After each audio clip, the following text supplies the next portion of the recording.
It is already a crime to operate a vehicle under the influence, but you can be charged with additional crimes if you do something else that endangers the life of a person in the process. Now advocates are hoping to extend that protection to animals, specifically people's pets. Pearl Small explains. This is who I'm here for. Lisa McLaughlin thought she had forever with her fiancé David and dog Macy. But after they were hit by a drunk driver, she lost them both.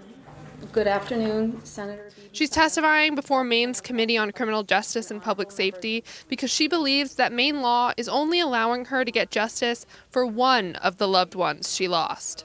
It is not fair that a person is allowed to take the life of an innocent pet and get away with it. The driver who crashed into them is not facing any charges related to Macy's death because it's not a crime, something McLaughlin and other pet owners who've had the same experience have trouble understanding. The loss of a living, breathing being is legally cast aside like yesterday's newspaper.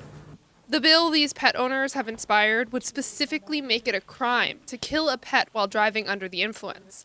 Penalties would include fines and monetary compensation, as well as community service, a suspended license, and a period of incarceration. It is a truly heart-wrenching loss. This bill, however, is extreme and likely unworkable. Showing up in opposition were representatives for the Maine Prisoner Advocates Coalition and the Maine ACLU. Both organizations believe the penalties are already serious enough for an OUI offense. But the bill's sponsor, Republican Representative Russell White of Ellsworth, says that logic doesn't really apply because Maine allows you to serve concurrent sentences.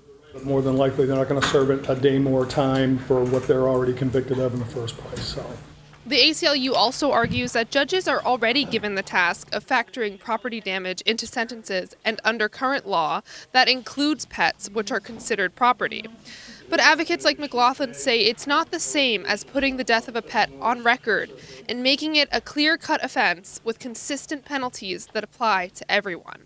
I can assure you that if you lost your beloved companion this way, you would want to know there is a law in place to hold that person accountable who has caused you this much suffering.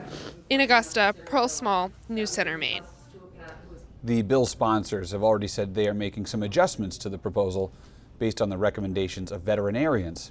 They say they're also open to making other adjustments before the bill is finalized.